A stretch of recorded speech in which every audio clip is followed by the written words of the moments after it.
அந்த ஆயுதம் என்ன என்பதை பொறுமையாக இருந்து பாருங்கள் தான் நான் சொல்லுவேன். அது உங்களுக்கு தேர்தல் சமயத்தில் தெரியும். ஆயுதத்தை எடுக்க போர்க்களத்தில் தானே எடுக்க முடியும். அந்த நேரத்தை தெரியும்.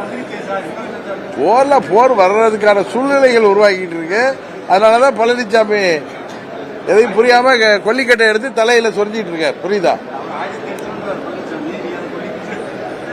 அவருடைய ஆயுதம் கொல்லிக்கட்டை தலையில வச்சுக்கிறது தான். எங்கள் ஆயுதம் நீங்க தேர்தல் நேரத்தில் பாருங்க சார். கொஞ்சம் வெயிட் பண்ணுங்க. 2-3 மாதங்கள் தானே வெயிட் பண்ண போறீங்க.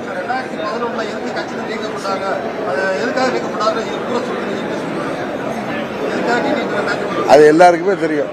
எதுக்காக நீக்கப்பட்டாருன்னு எல்லாருக்கும் தெரியும். பழனிசாமிக்கும் தெரியும். அதனால அதை திரும்ப சொல்ல வேணாம். பழனிசாமிட்டே கேளுங்க எதுக்காக நீக்கப்பட்டாருன்னு. வேற என்ன கேள்வி நீங்க கேளுங்க. வேற எதுவும் பழனிசாமி சொல்லி கேட்கறதா இருந்தாலும். ஏன்னா அது ஒரு அருமையான பத்திரிகையாளர் சந்திப்பு, அருமையான கேள்விகளை என்ன கேட்கிறாங்க.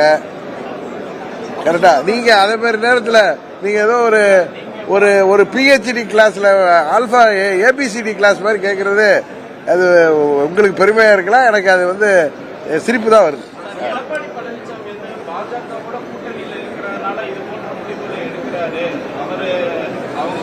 ஏன் சார் 24 தேர்தலில் யாரோட சார் இருந்தார் அவரு?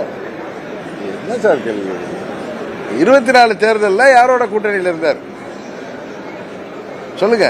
பாஜகவோட இருந்தாரா?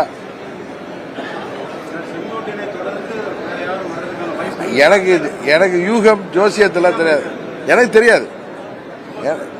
தெரியாது. சும்மா சொல்றது இல்லை. சும்மா வேணா பொய் சொல்லட்டுமா? பழனிசாமியே வந்தாலும் வந்துருவாரு கட்சி. இப்பதான் சிரிக்கிறாரு இவரு.